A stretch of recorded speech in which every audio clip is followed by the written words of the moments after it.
Hello everyone. In this video I'm going to be showing you guys how to fit 35's on a 2015 Silverado Duramax dually. This is mine right here. It's currently on 35 by 1250 22 tires. They are brand new, and some 22-inch American Force wheels. There's only a couple things you need to do to get them to fit, and this video is going to show you just how to do that.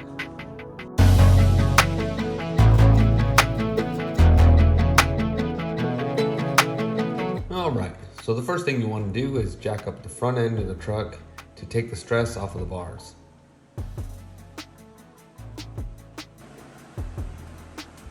The keys that we're turning are located back here.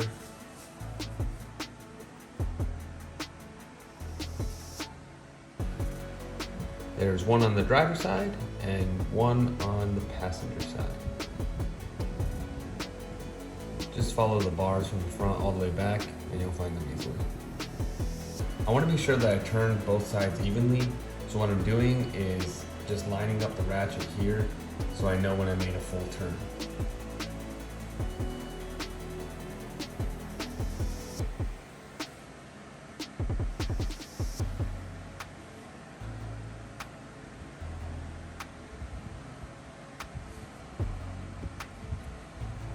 So that's one.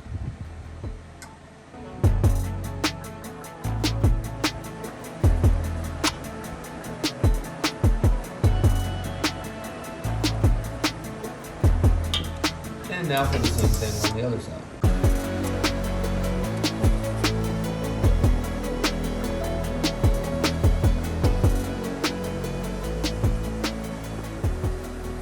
And that's all there is to it. I just need to take the truck out of the garage to begin step 2.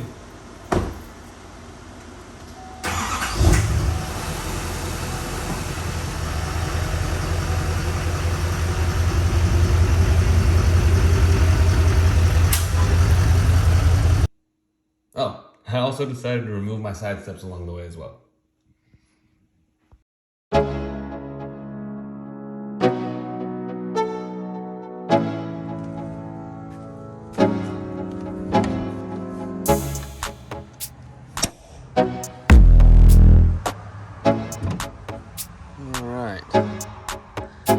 First off, I'm just gonna have to take off this plastic cover here.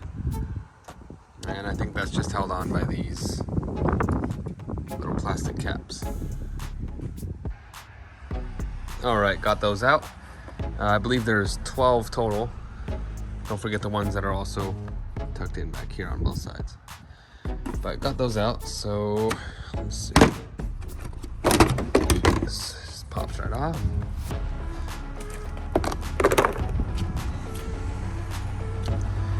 And the next step is going to be to remove the grill. So it's these 4 bolts right here. They look like 10mm to me. So let me get those off and I'll get back to you. Alright, so I don't know if you can see that, but I got the bolts off and it appears as if the grill is just kind of attached by some clips down there.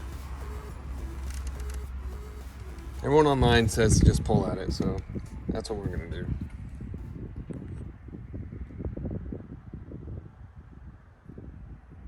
Get out of here, bro. You ain't scaring nobody.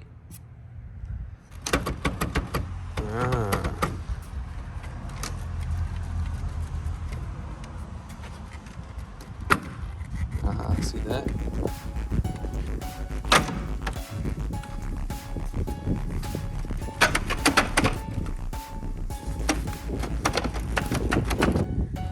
Okay, grill's off.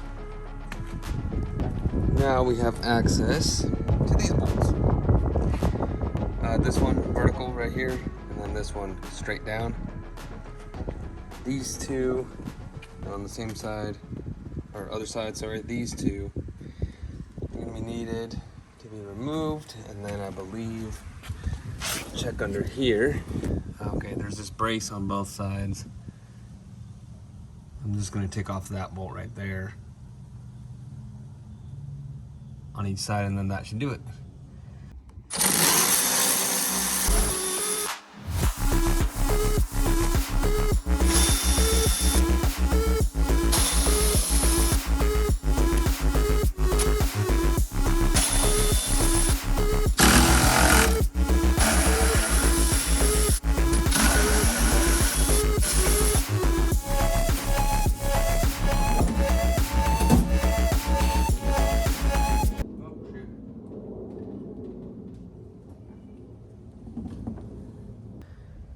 So don't forget to disconnect the fog light harness like I did. All right, now here's what we're working with. Bumpers off, grills off. Ready to get to the spacers. These brackets, these two square shaped brackets, are what we'll be spacing forward. So all it is these 4 bolts that I'm going to hopefully install little 1/2-inch spacers in between. Therefore it just pushes the whole thing out. I hope that the hole that this bolt is for, because I see the big washer, I hope that the bolt hole on this actual bracket isn't too wide for this, if that makes sense. If not, then I might have to put like a spacer behind it, but I guess we'll see.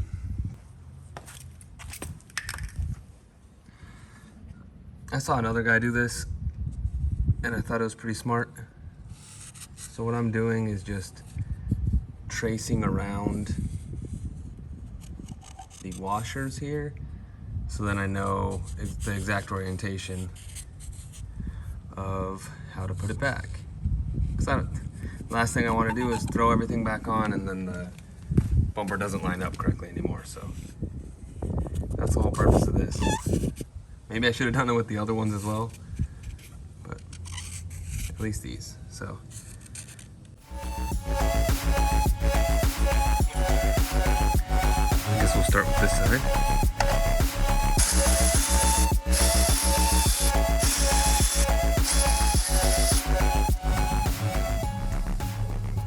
Alright, so it's a pretty decent sized hole, which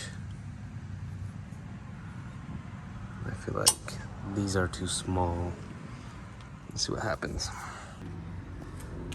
Okay, so basically, if I have the spacer in there, since that hole is so big, it would end up coming out through this side and just sort of hitting the washer, so I'd be kind of counterproductive tightening it. So I got some of these, just some nice thick washers that I'm actually going to put, let's see here.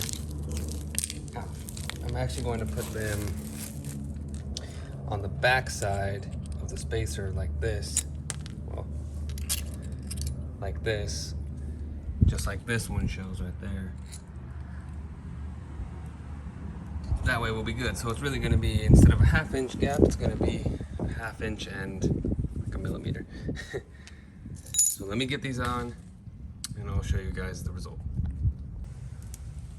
All right, so here we have the spacers on, which I actually think I tightened them a little too much. I started to bend the washer a little bit, but basically here's how it looks. You see the gap in there, and then here's the one that I haven't done yet, still sitting flush. So let me complete this one, and then I'll be ready to throw the bumper back on.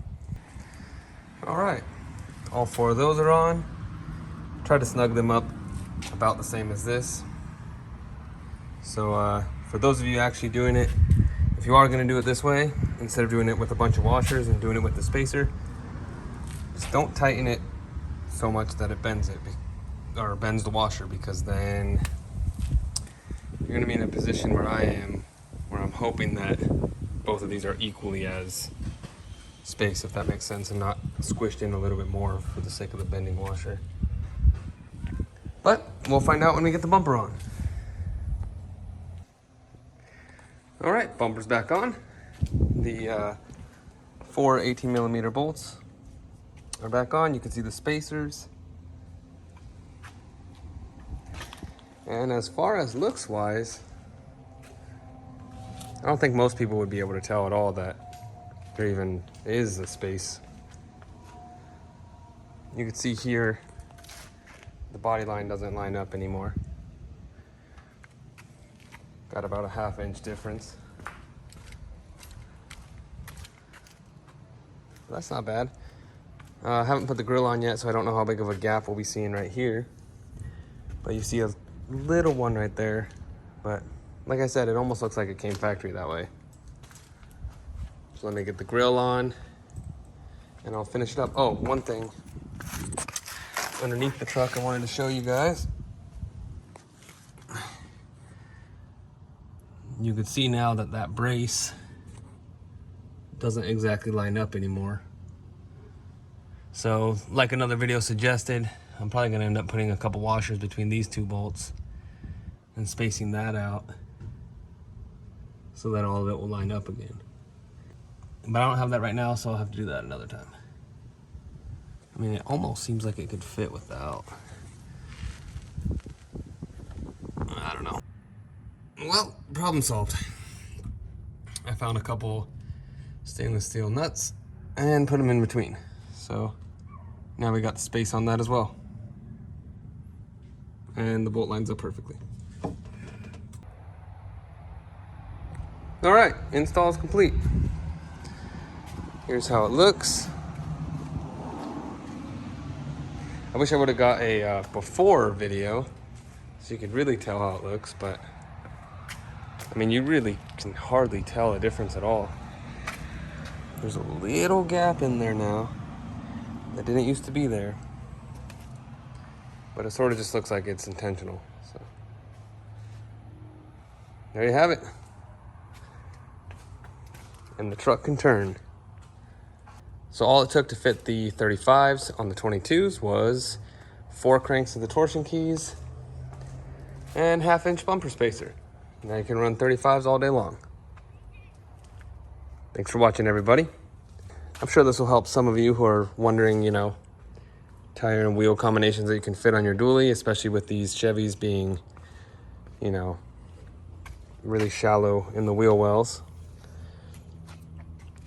I'm glad to be able to fit a 35 without too much modification.